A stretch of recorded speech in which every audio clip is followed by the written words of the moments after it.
Good morning. Who's awake and ready yet? Okay, what I thought we'd do for this time slot is simply open it up for whatever questions you may have that connect to evolutionary astrology. So I assume most of you have probably at least glanced at the Pluto books, glanced at some of Stephen's material, glanced at our combined book, and so on. And if you have questions that are linked with EA, or in fact any other questions you might want to ask. You know, for those living spiritual life and the like, if you've got some spiritual questions, you're certainly free to ask. I only answer those sort of questions, by the way, from the immediacy of my own experience, not just what may be presented in a book someplace. So, or world questions. So whatever you wish to ask, if I have any capacity to answer it, I'll try. So, yes, sir. And please stand up when you ask your question. Thanks for answering. I've read your Pluto books and I've worked on understanding them, but I still don't have a really perfect understanding. So this is sort of a question about the mechanism of how Pluto and the polarity point play out and work out a little bit. And in my own experience, I was thinking about this yesterday, and with the nodes, as I understand your point of view, it's the Pluto behaves something like the South Node, and the polarity point of Pluto behaves something like the North Node. And maybe you could differentiate a little bit, but in this example, I was thinking about it, and it seemed as if what I know of the nodes is that oftentimes if people are sort of stuck in their South Node too much, they'll run into roadblocks and things that prevent them from being able to keep, staying stuck there. Whereas often if they move towards their North Node, it's sort of like the universe helps them move along in that direction. That's been my experience anyway. And I was thinking of my Pluto and my polarity point, and it seemed to be almost the opposite, that there's certain experiences I've had of what my polarity point would seem to represent, where I've actually run into some of the biggest challenges, or just things that didn't happen. And whereas when I've done my Pluto, it's seemingly things have often gone very well. And I wonder, what you would say about that, and is there something I don't understand about how these work, or Well, I'm kind of confused in what you just asked me. All right, what I kind of hear you saying is let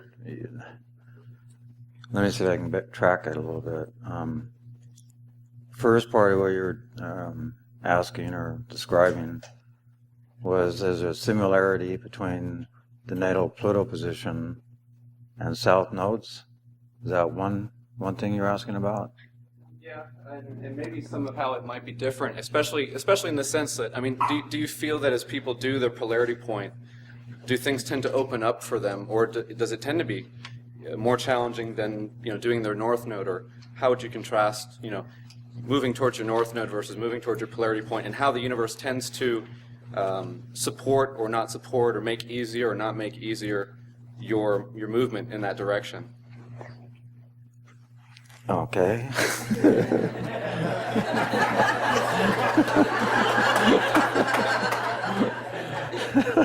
Good morning.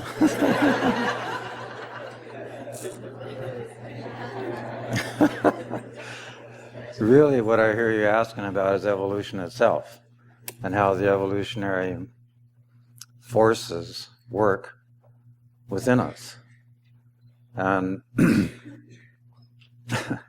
the polarity point of Pluto, let's start there. The polarity point of Pluto will correlate to the core intention of the soul coming into a given life. And the natal position of Pluto correlates, for most of us, to the sources of what I call it, the sources of our deepest sense of unconscious security, which is different than the moon. It's our conscious sense of security. And so then we can ask the question, why do we have this correlation with unconscious security?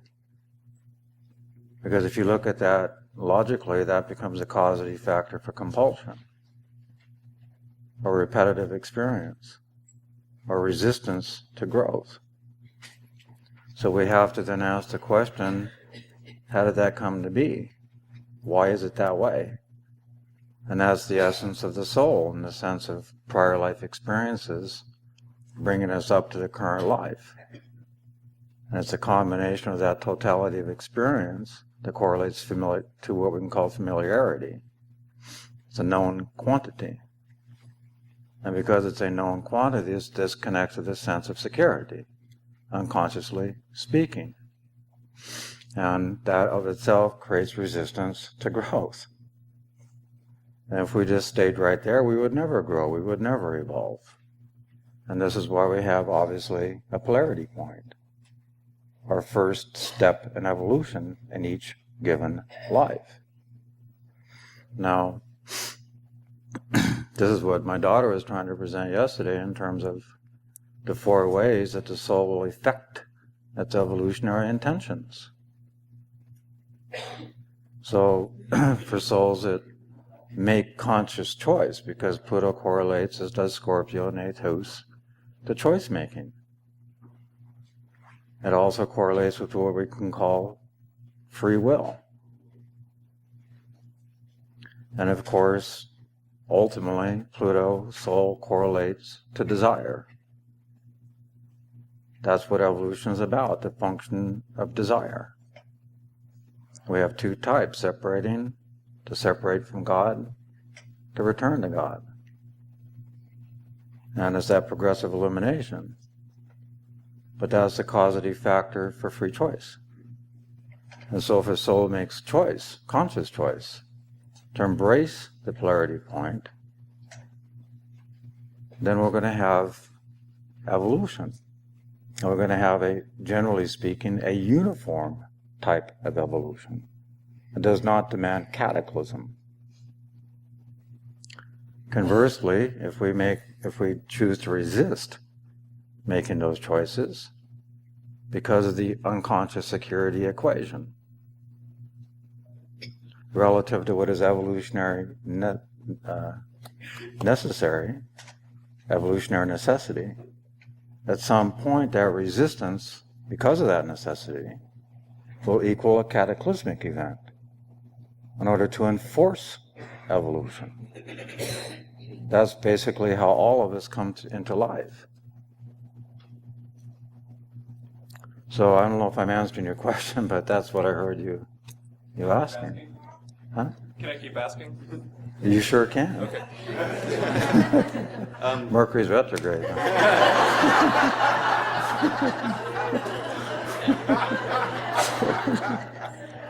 So as people, let's say you have someone and they're consciously trying to do their polarity point of their Pluto, and also trying to do their North Node, or maybe it's another person trying to do the North Node.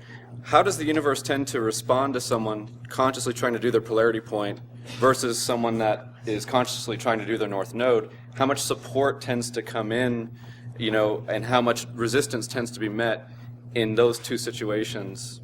The answer to what you're really asking is, because first of all, you can't separate it out like that. You can't have a soul that says, well, I'll consciously embrace my North Node, but I'm not going to consciously embrace my polarity point.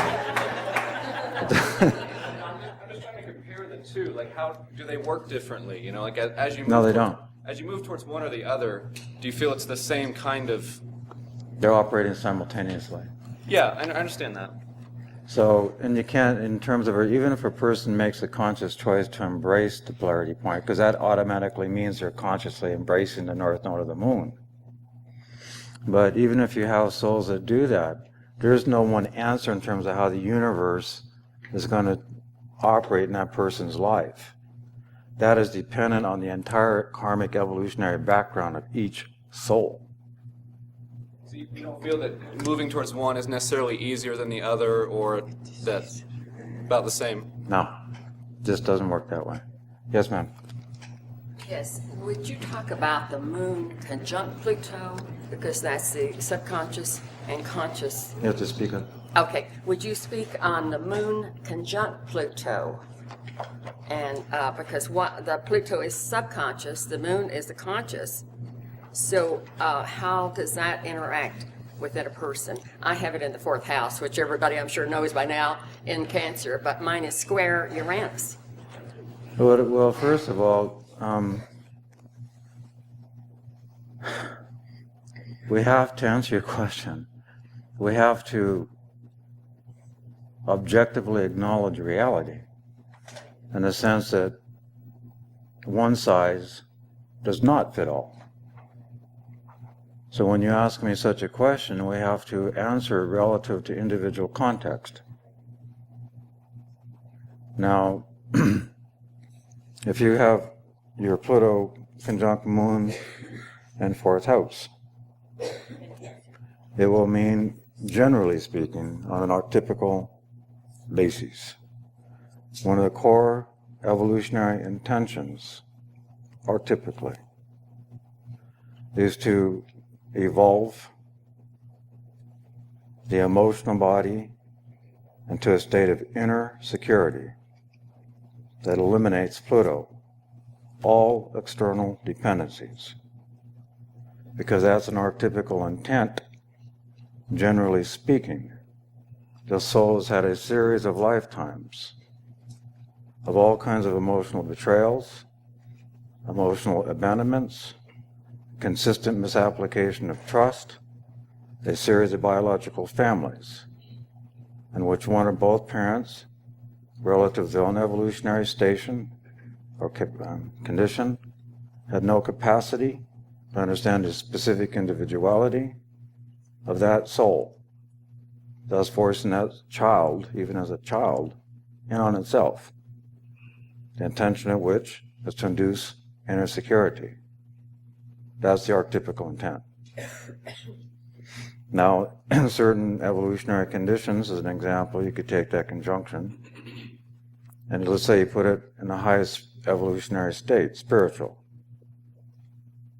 That shows you right then and there, because the moon correlates with our sense of individualized ego.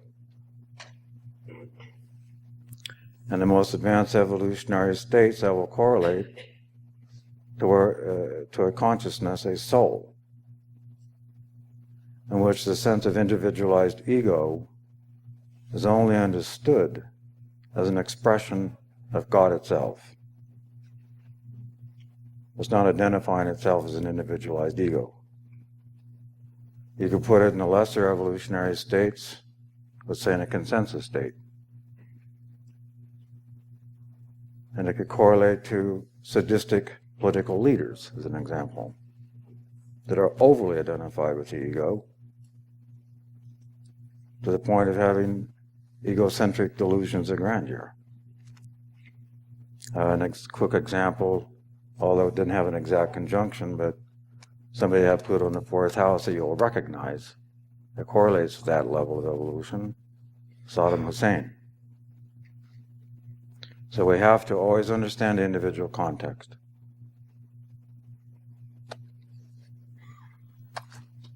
Jeffrey, could you speak please to the generation of kids who came in with South Node Pluto in Virgo and who have Chiron in Aries? Specifically, it seems to me that generation, which is now in their early adult years, particularly the ones who are in the second stage individuated, are just in anguish, not knowing how to relate to the world that they're finding themselves in. This is South Node in Virgo? South Node, Pluto, Virgo, and Chiron in Aries. So we have Pluto in Virgo as a generation. Yes. Chiron in Aries. Right. Second stage individuated. Yes.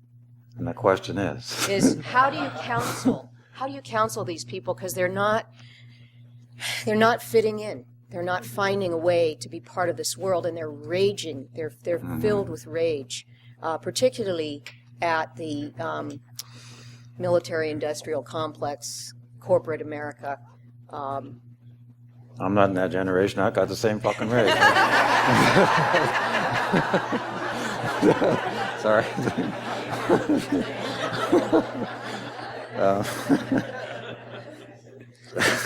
I understand the questions.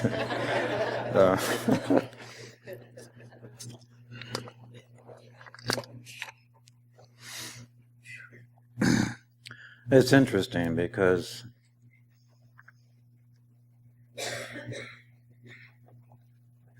we have to remember that one of the great teachers of all time, a man named Jesus, had Pluto and Virgo. And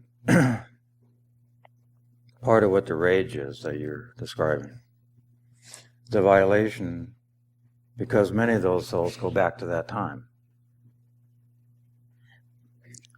And in a Christian sense, a Christian vocabulary, they would have witnessed the teachings. And part of what this rage is about, it should be obvious, because among other things that Jesus taught, if we looked at him from a political point of view, he would be a socialist. Socialism. Social systems which were equitable for all concerned. His emphasis was on the poor, the downtrodden, the wasted. The last shall come first.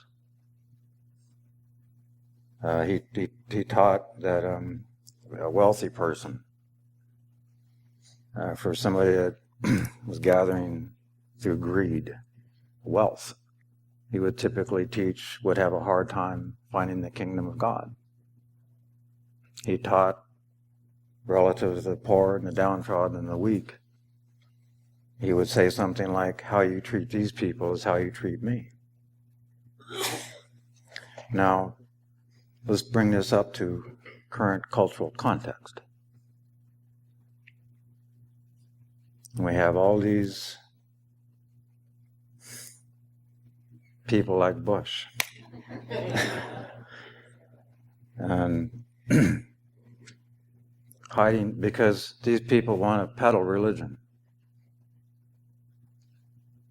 They want to claim their mantle, hiding behind their religious mantle. They use Jesus.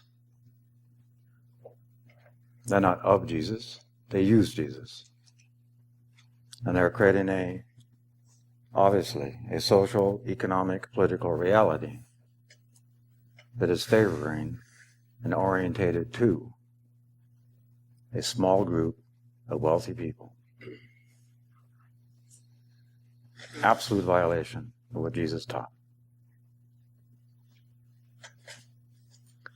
And when you put this in a second stage, individuated, these are people that intrinsically, by the station of their evolution, naturally would orientate to social systems which are equitable for all concerned, and honor and value the right of individuality, creative self-expression.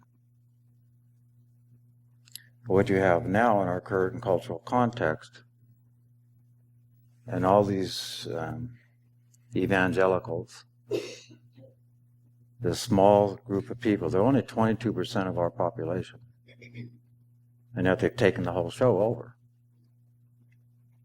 And what their whole orientation is absolute subservience and conformity to a delusive God. So that stamps out individuality, does it not? This is why, when Bush has his town hall meetings, you have to be in lockstep. And if you disagree with him at all, you're anti-Bush, you're anti-American, you're anti-something, you're anti-God. There's no room for individuality. None. And so you put this group that have subconscious memory going back to that time, And you fast forward to now, and you see the rage. The perception of absolute bullshit. Pluto. Bullshit is Pluto. And so, to answer your question about how to counsel, the main trick with these folks is to really help, as a counselor, help them access, in a creative, constructive way, their sense of alienation.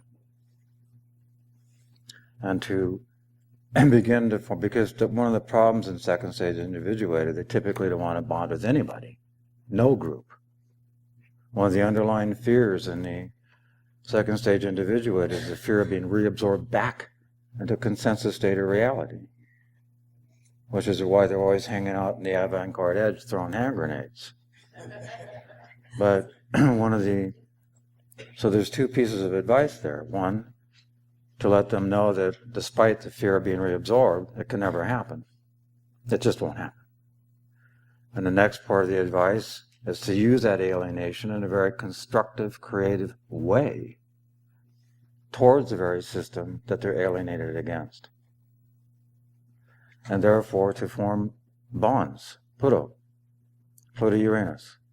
Find other people of like mind, beginning forming group formations, which they can help motivate Pluto, become ever larger whole, to serve as a counterweight to what is obviously happening now. Social change is not going to happen by itself. Somebody has to counteract these people.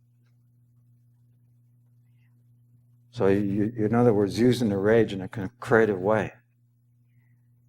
So, Maurice. Just a question about a recent event, about the Pope. Pope. Pope. I was wondering, and I've been asked this question, I couldn't answer, so I'm asking you.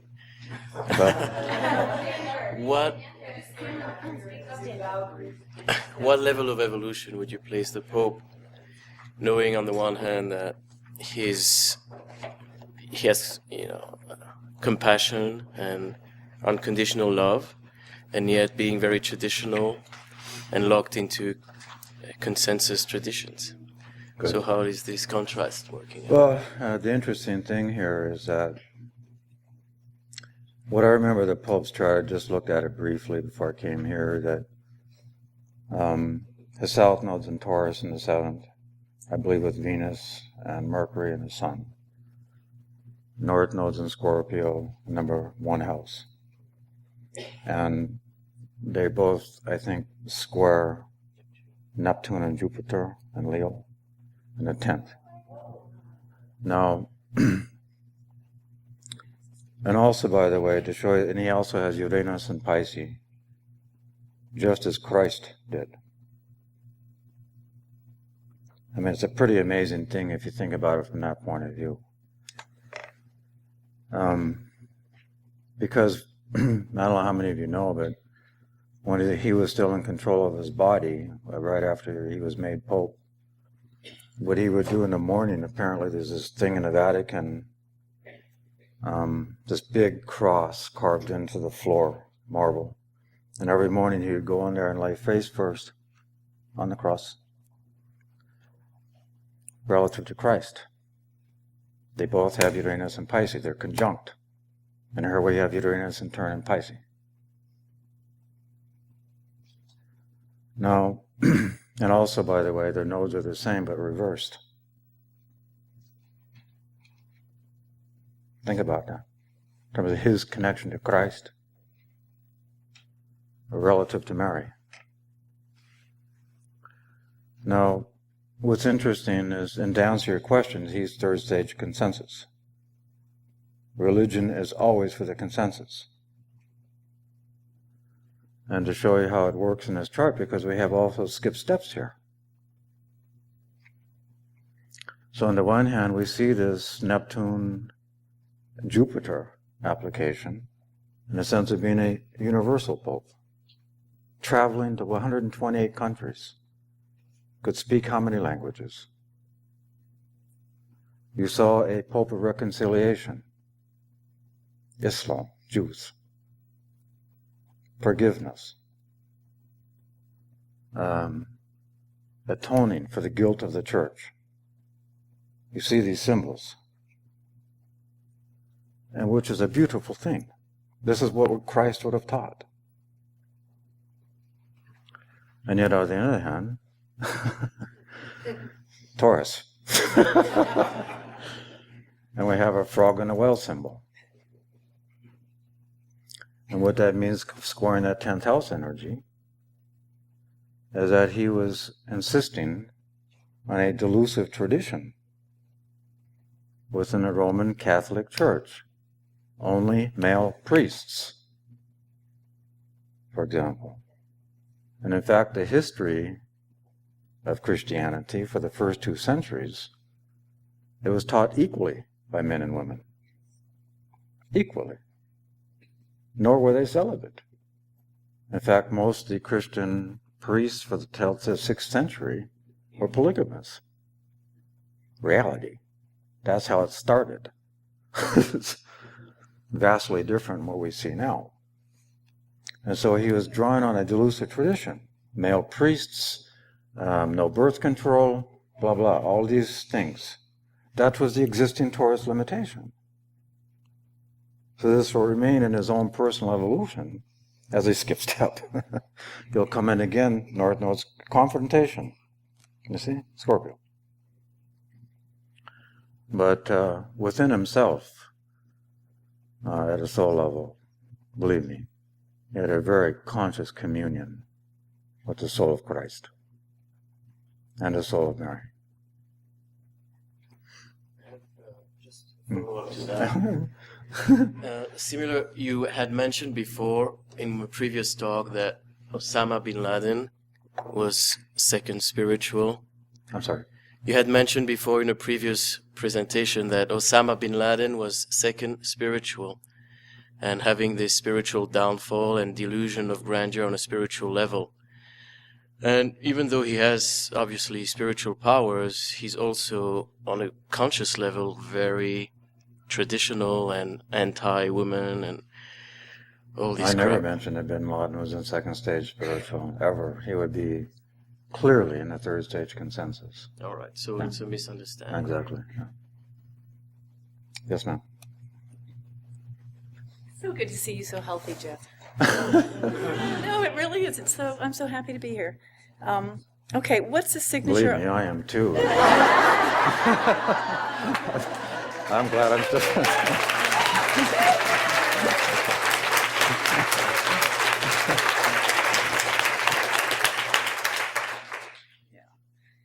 Okay, what is the signature on the chart that indicates the same soul or soulmate or karma soul, etc.? And do you need to speak directly with a client in order to establish that? Absolutely.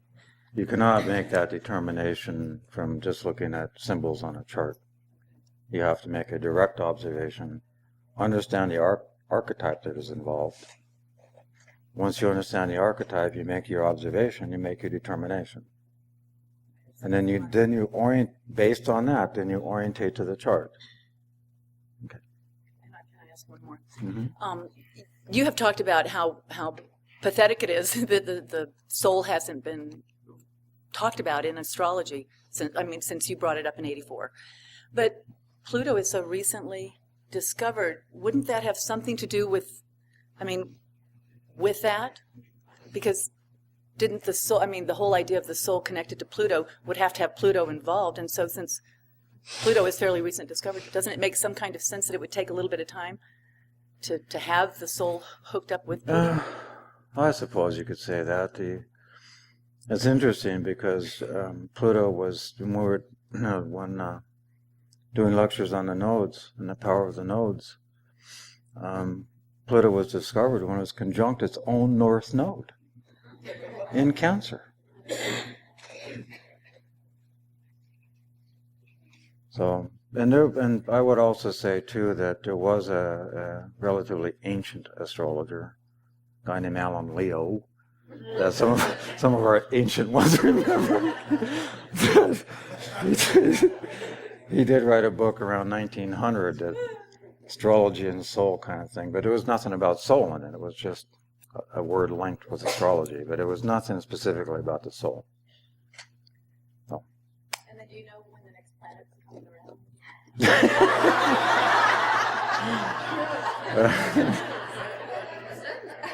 No. Yes. How do you interpret Pluto and the polarity point of Pluto when the North Node is in Scorpio? How do I interpret Pluto and its polarity point when the North Node is in Scorpio? Because don't you go back to Pluto in interpreting, in assigning where you're going to grab experience to go back to the node? So where does Pluto, how does Pluto play out? The answer to it's a good question. What you have there is a replay. And in other words, the soul's coming into the current life. It's going to essentially design circumstances in this life that have the effect of triggering all kinds of dynamics, psychology, emotional states that have come before other lifetimes. And there's an intention in doing that. And the intention is to make new choices in the face of old circumstances in order for evolution to proceed. That's how you interpret it. Yes, ma'am. Would you like to make any comment about your connection with EA and your spiritual path?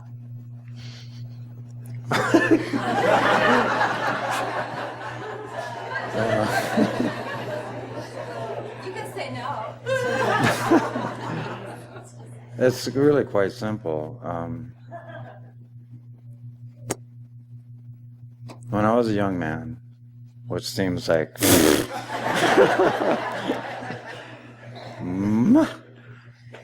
I used to have a hatred towards astrology, and it's funny. That's my son laughing at me. You got that right.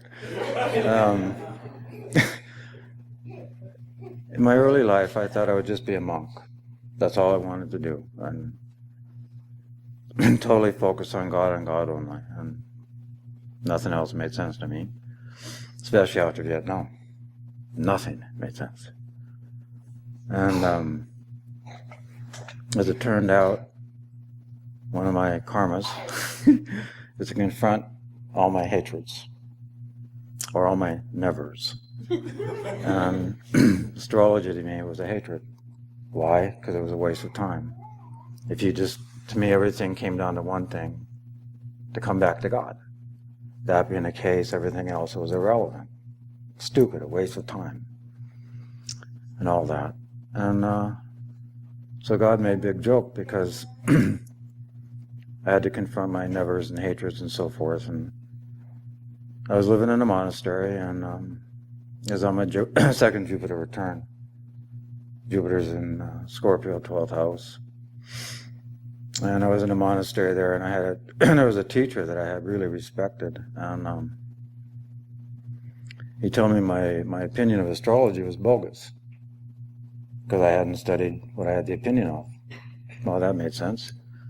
So I went out and bought a real cheap book on astrology, just to have a valid opinion. And I got about 2 pages into it, and much to my horror, God, Jupiter, gave me a vision for my whole life from that point, part of which was to be an astrologer. And believe me, I was really horrified. And so at that point I said, okay, that's actually when I learned the lesson, spiritually speaking. It's not a matter of like or dislike personally, it's a matter of cooperating with higher will. And so I made that choice to cooperate with higher will, and so I made a little bargain with those that work with me. And the bargain was, you teach me astrology. And so for the next 6 years, I had nothing but dreams in astrology. That's how I learned it. I've read very few books in astrology, believe it or not. And so there came a point where, after I was actually up and running as a pro, I had yet another dream. And that dream was the Pluto book. And the entire dream, it was very, very quick. It was all in Sanskrit. And this is, I should say this, that my first guru in this life was Ramakrishna. And I had, just before I had this dream about Pluto book, I had a dream with Ramakrishna, and in his left elbow was another elbow, and that was Yogananda. And he was pointing this way, go this way. And of course, the reason for that is that Yogananda's tradition has astrology by way of Yukashwar. And so as soon as I made that movement, within 2 weeks, I had this dream of the Pluto book.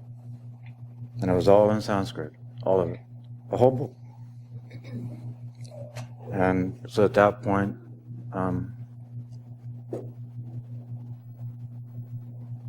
because up until then, I didn't even have a thought about Pluto. It didn't even occur to me. And all of a sudden, here comes all this stuff. I'm just like rocking, you know? And then from that point of that dream, it took 6 years to actually be able to get it in book form. But that also gave me a lot of time to work with clients and to make sure what I was getting was rooted in reality. And I began to lecture on this stuff in the late 70s, actually. And everywhere this lecture went, I kind of went with the lecture. And wherever it went, it brought down the house. People were showing up in droves out of nowhere. Wherever it went. So that's my link to it. That's it. Hello. Yes, sir. I have a question about Sri Yukteswar, Ayurveda, Vedic astrology. In the autobiography of a yogi, he talks about a deeper level of astrology. And is that type of access that you're talking about, do you think that correlates to that deeper level of astrology rather than just looking at a chart? Absolutely so, because it was Yukashwar himself who made a statement that I put as a quote in both the Pluto books connected to astrology. And it's a wonderful thing that he said, that in essence, the soul it's what we know to be astrology, i.e. a soul is born at a point in time in which the planetary alignment at that point of birth supports the evolutionary intention of that soul. And he went on to say that very few men and women, he said man because he's patriarchal, but I also include women. Very few men and women have the capacity to understand this. And that's what they're talking about, the deeper level, the soul. The soul's intention, how that can be understood through a birth chart. I think if you look at the history of astrology, for 8,000 years, there has never been a specific paradigm that's been presented that can measure the evolutionary progression from the soul, for the soul, life to life. And so from the point of view of the history of astrology, that paradigm is new. And that's what they were getting at, I think.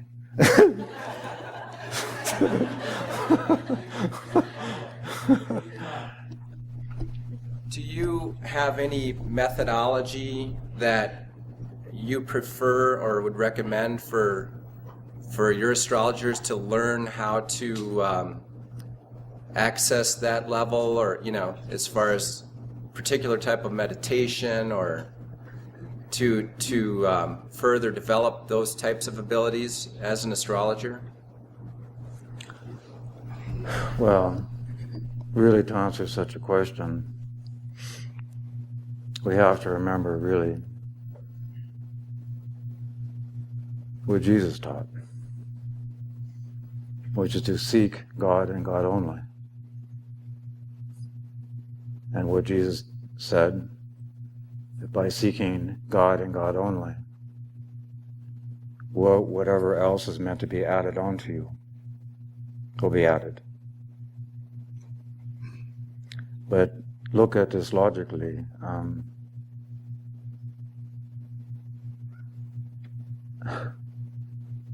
To have a pure desire just to know God and to do what is necessary to truly know God. I'm not talking about believing in God. I'm talking about knowing God. A big difference. But in that internal process, your consciousness is progressively expanding and embracing ever larger universal wholes. As a byproduct, i.e., seeking God and God only, whatever else is meant to be added onto you will be as a byproduct. Certain things can occur. I'd answer it that way. Yes? I wanted to ask if you could address, or I guess expand a little bit more on planets squaring the nodal axis as far as skip steps go. Yeah. And those of us with planets squaring the axis as far as how to exercise that energy or what to do with it, as far as what to do with those planets exactly. What do we do with planets squaring the nodes? Well, I mean, as for those of us who have planets square the nodes, how do we interpret that energy, or what do we do with it as in reference to skip steps? What do you do with it? Well, first of all, you objectify it. I've got skip steps. Yay!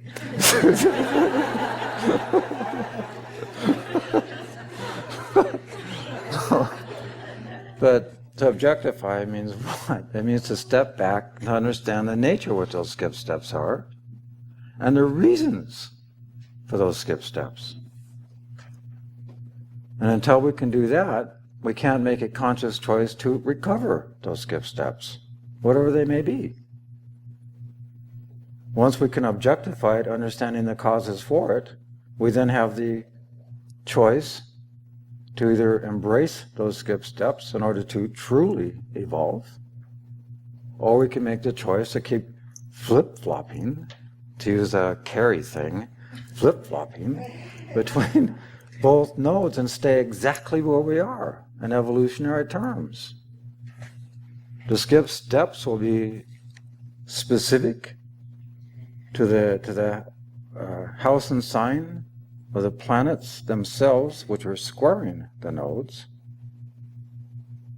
The skip steps will also be seen in the house and sign of the south node that it's in. The skip steps will be seen in the north node and house and sign that it's in. And the planetary rulers of each node, and the aspects they're making to other archetypes. In totality, you have a complex of skip steps. And astrology is a vehicle, thank God, that allows us to stand back and objectify it by looking at those symbols.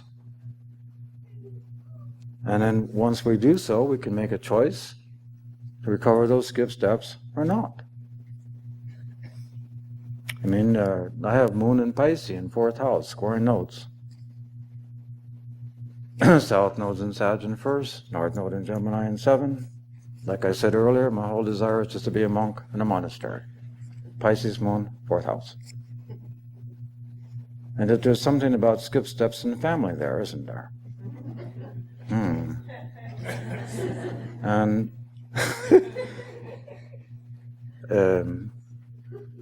and when I was 33 years old, I still didn't have any children. Now at my 33, I still wasn't going to have children. Not me. I'm 58 now. And this is 6 biological children and 4 6-step-children later. And I made a choice to recover skip steps.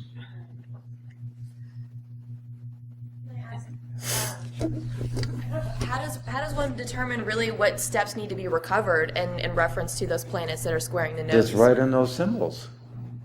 It's in the symbols of again, the house and sign that the planets are in, that are squaring the nodes, and the north and south nodes, the house and sign, and their planetary rulers. Again, those are a complex, a totality of skip steps. And the solutions are in those same symbols. And the real issue there is knowing how to consciously integrate those skip steps. What has to be approached in a consistent way? What orientation to life must be made in a consistent way versus the flip-flopping? Do you understand? And the consistency which you orientate to is the node that last formed a conjunction to those planets. You see? Okay. Yeah. I wanted to know your feelings. I don't know how to. Earth 2, and if we're going to be ascending and how that would affect astrology. Please speak up. I was wanting to know your thoughts on planet Earth 2 and ascending to it, and if it would change astrology, or don't you have any opinion on it? What is she saying? That we're supposed to have a sister planet. Do you believe that we're going to be going to? What? No? Okay, never mind.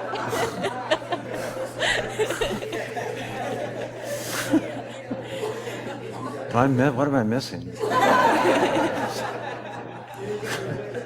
Huh?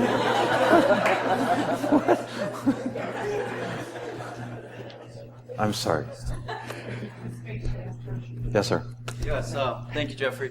I was just wondering, yods are difficult for me, and when there's a yod that is funneled through Pluto, what is the soul trying to say then, in your opinion? First, you have to, well, again, no one answer fits all. We have to understand individual context. And you also have to, excuse me, there's two types of inconjunctions. And one type is what we can call a Virgo type. Another type is what we can call a Scorpio type. So you have to make first a determination of what kind of inconjunction, because they're typically two different things. The Virgo kind of inconjunction enforces the psychology of inferiority. And the reason for that is the very nature of the inconjunct generates a awareness at some level of something from on high. Something very unique and special from on high. And some special capacity, some special ability, some special something. And the problem with the Virgo side of the inconjunction is that it enforces a sense of inferiority. I'm not ready. I don't feel good enough. The compulsion to make... Good morning. The compulsion to make excuses, which will always sound like rational reasons of why they're not going to do what they should do when they should do it. It creates a compulsion to compare to external authorities that will seem more competent, more capable, more something than ourself, which just keeps reinforcing the inadequacy, the inferiority, the sense of inner emptiness that needs to be filled with something. When you link this back to Pluto, that generates compulsion. And it can manifest, and then it depends on the evolutionary condition. For some, it becomes a workaholic, as an example, just to fill in the inner void. For others, it can manifest as an eating disorder, for example, bulimia.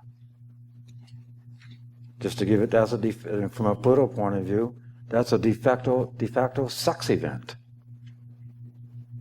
To feel impregnated, throw up, de facto orgasm. Get it? For those that are in a spiritual state, you can see how it's going to reinforce that inferiority to an nth degree. From that point of view, however, that becomes one of the archetypical intentions for what's called at a certain point, any soul has to manifest right work, not just working to work, but working on behalf of God, right work. So that aspect can also lead to what's called karma yoga, in such a way that by actualizing right work, the vehicle of work itself becomes a vehicle, an agency, through which the inner Godhead is experienced. So that the ongoing perfection of this little stupid ego occurs through the agency of the work. You see? But one of the ways to get that person moving, because a good symbol for that Virgo part of it is the famous centipede. Imagine that the centipede has 1,000 legs. Well, the creature's fine as long as it keeps walking. Well, once it wants to analyze how leg 46 works in the sequence, we have paralysis. And so the example is to keep walking, one step at a time. Now, the Scorpio inconjunct is very different. The Scorpio part of it is that where now all of a sudden the soul and the ego that is created is full of a personal sense of power. It knows it has something special to do. And it wants to, in a Scorpio sort of way, impose. And that's what the Virgo or the Scorpio inconjunct is meant to induce massive crises until there's an adjustment of that ego, in which it finally realizes the source of what the power is, which is not itself. So in that sense, it will create environmental confrontation in order to induce egocentric humility.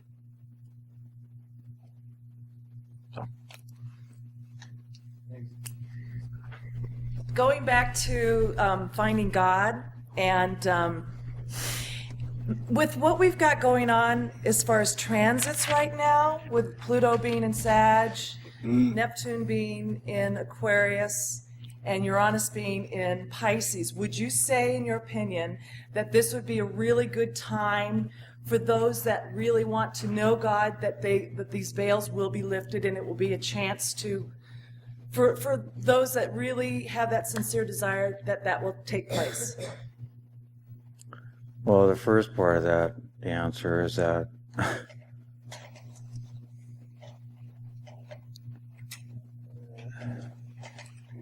any soul that has a pure desire to know God at any point in its evolutionary journey, it doesn't matter. Astrology does not matter anymore. Once a soul has 100% desire to know God, it will do so. So, the second part.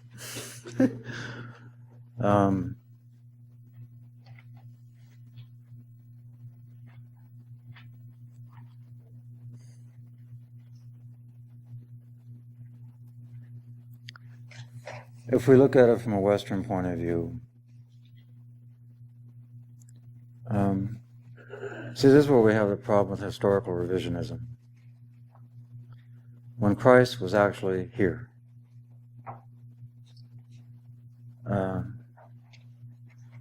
his teachings did not orientate or center upon just a belief in God.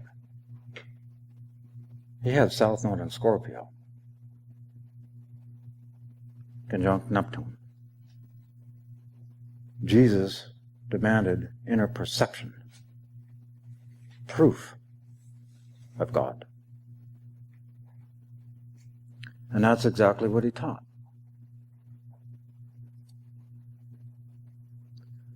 Now, which is from a Western point of view, the basis of the Christian tradition of gnosis, to know God.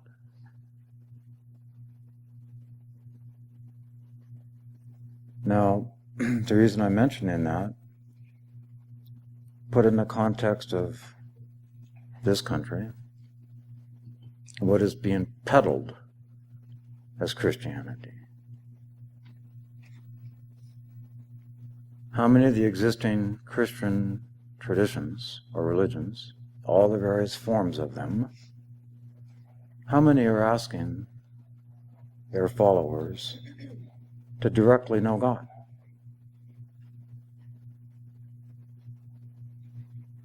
None.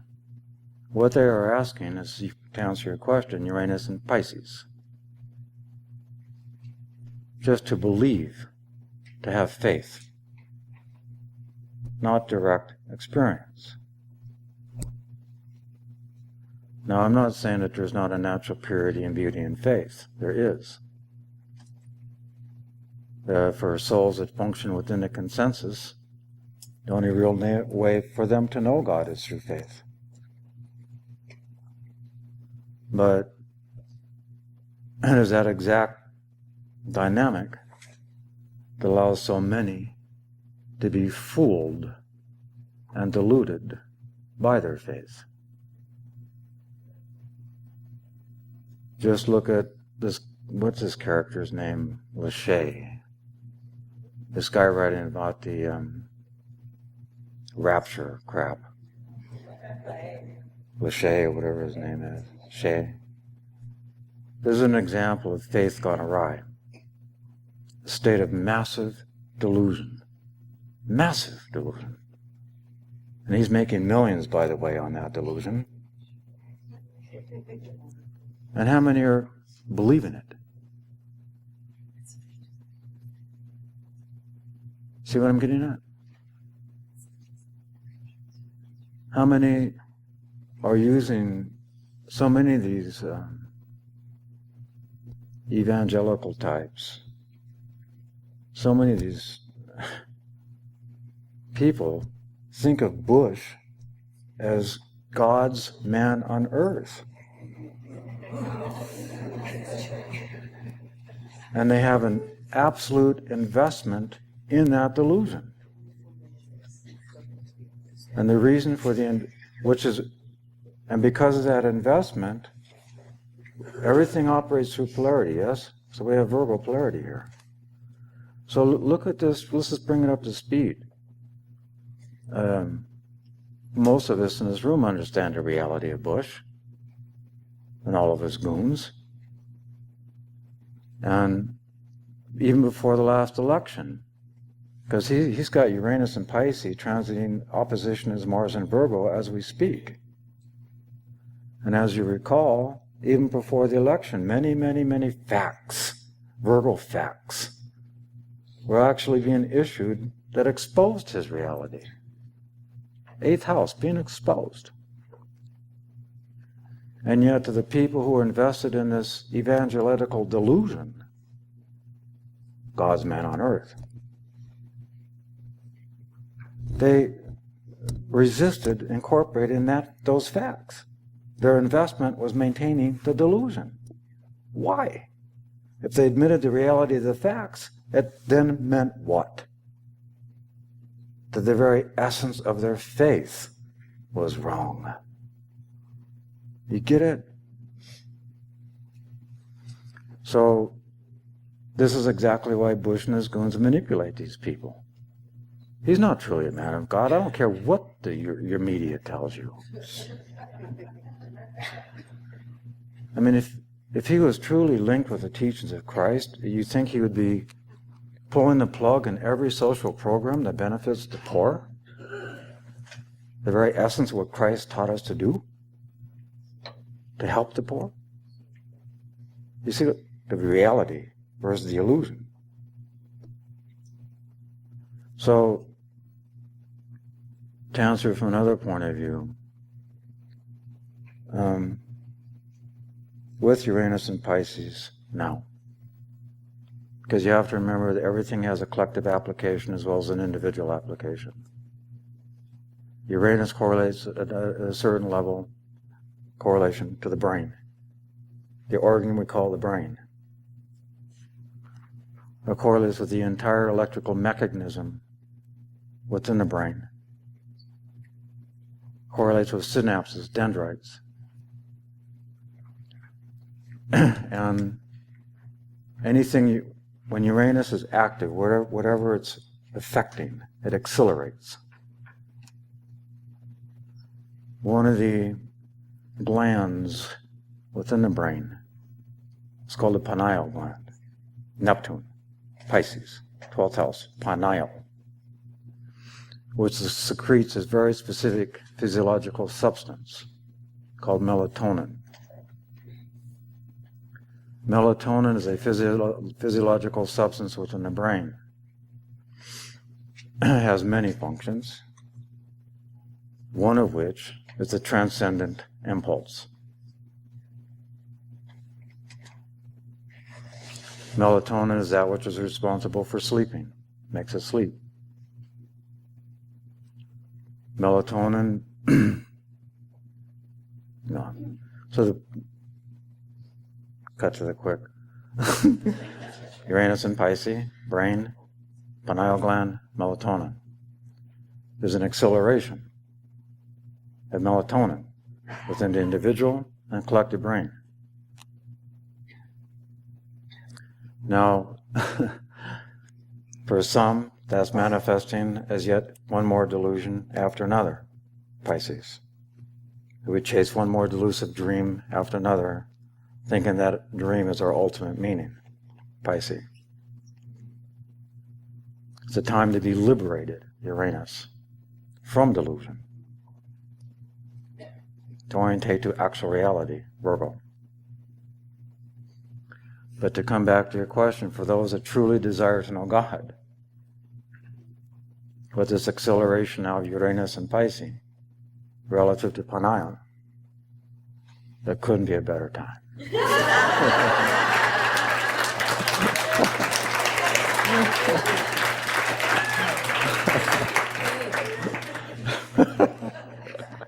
God bless. So, way back here. These are a little personal, so I don't know if you're not comfortable answering them. I certainly will understand, but I want to go back to your mystical revelations of how you came to know evolutionary astrology. And I was just wondering if you could share with us if there is a certain master or ascended being who is the teacher of astrology, a specific one, and did you learn, or was it just in dreams, or did it come through a teacher? I mean, who? Yeah, like when you were receiving your visions and your understanding of astrology through your mystical revelation of your dreams and that sort of thing. Oh, I see. That's a personal Was there question, all right. a certain, back to you, that's why I said if you don't want to answer it, it's okay. I mean, if it's very personal for you, then I understand. But I just would like to know.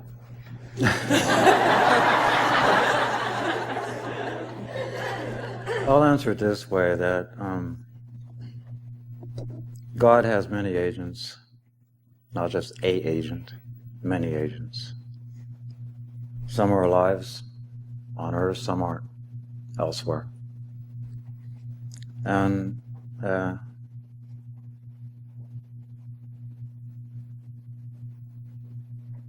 I just will leave it right there.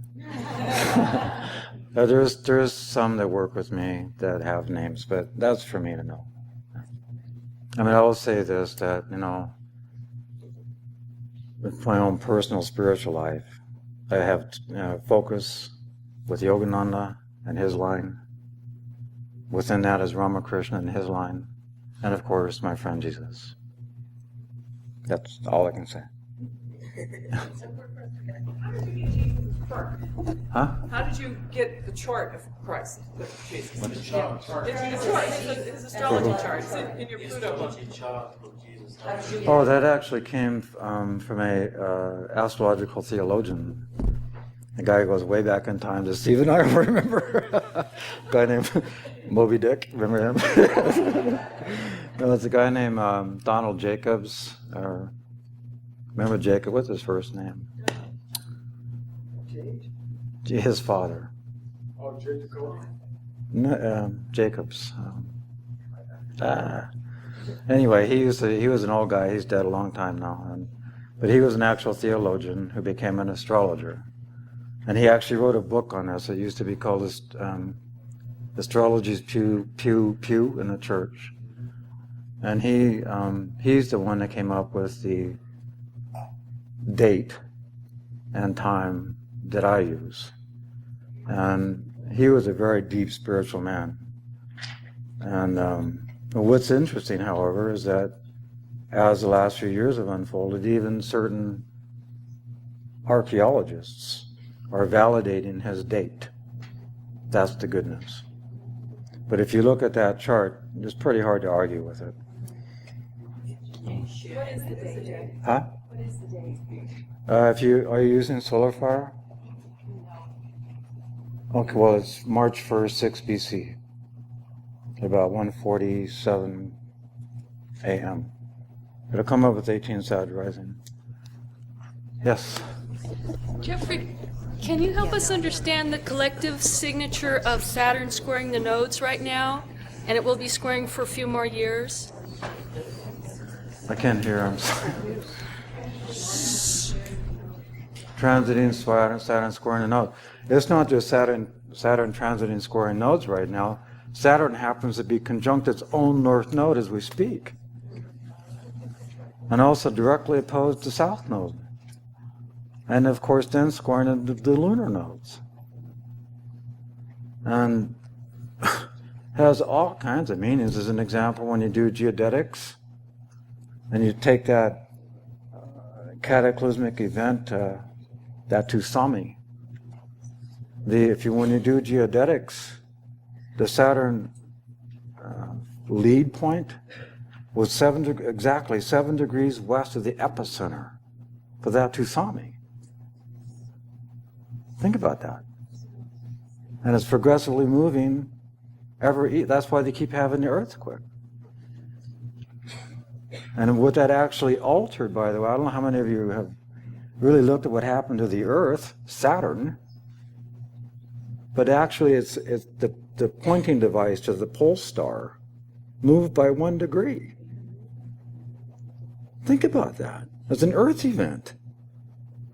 The water level of the ocean increases. An example in San Diego and west, the water increased by 1 inch or 2. So, just to show you from an Earth point of view, what you have here in the symbolism, when you put it in the context of our time, Saturn correlates with time. You're looking at a massive shift all over the Earth at a political level, Saturn, of who's going to be in control of this Earth. For the first time in the history of Earth, you have one country that has all the power. You understand my point? And the United States has North Node and Leo. And what you have now is a country who is so righteous, Saturn,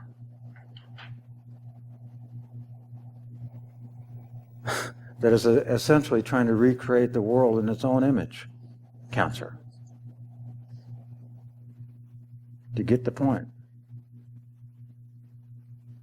And what that is going to, through its own kind of fanaticism, South Node and Libra, extremity,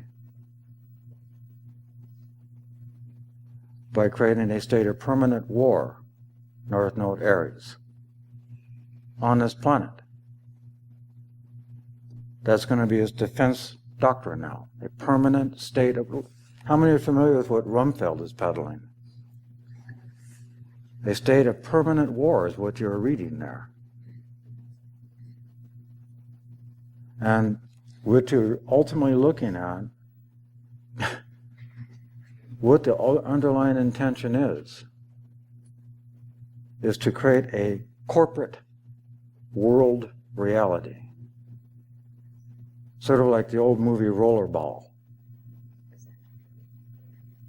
If you understand that, then you will understand why they're trying to outsource all the careers, Saturn, at work. But why they're resisting raising minimum wage. Because they're trying to create a worker class economic condition that will be all over the world the same, that will then benefit the profit margin of the corporation.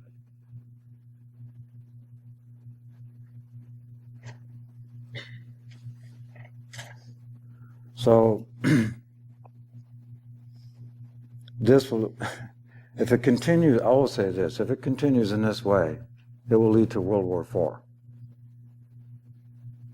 And if that happens, it's not going to be with what we call or used to know as Russia. You just watch the Saturn transit, it will be with China.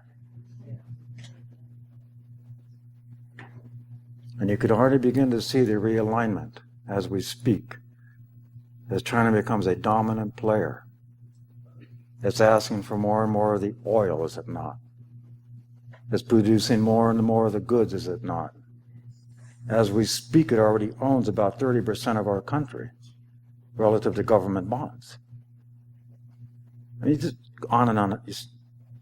We're looking at a complete shift in the paradigm we call Earth reality and these symbols. This is exactly why on a personal level, when we break it down to a personal application, so many people, deep within themselves at a soul level, are walking around in a state of almost perpetual grief without knowing why. The perpetual state of feeling defeated, oppressed. It's sort of like a symbol of the woman in the old Anton Chekhov play that was always dressed in black. And they asked her one day, why are you dressed in black? And the answer becomes, relative to your question, I'm in mourning for my life. Because of this collective heaviness, relative to... And so, if we get reduced to these kind of negative emotions, that becomes the actual breeding ground of evil itself. The danger we have in this time is evil hiding behind God. Evil hiding behind God. There could be no more dangerous time.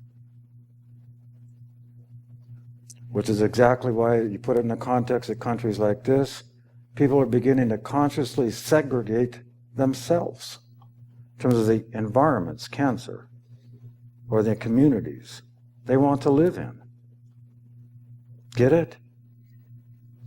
That's ultimately linked with survival, is it not? And so all I can say in the context of all that, even though it can be difficult at times, is to do everything you can to not let yourself sink, Saturn, into that state of negativity.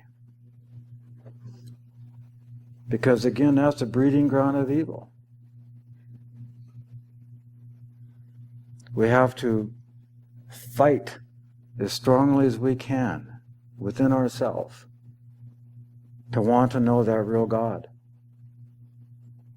And to join hands with other people that have the same desire in such a way as to operate as a counterpoint, a counter force to this evil. Because in the end, God is stronger than evil. And in the end, God will win.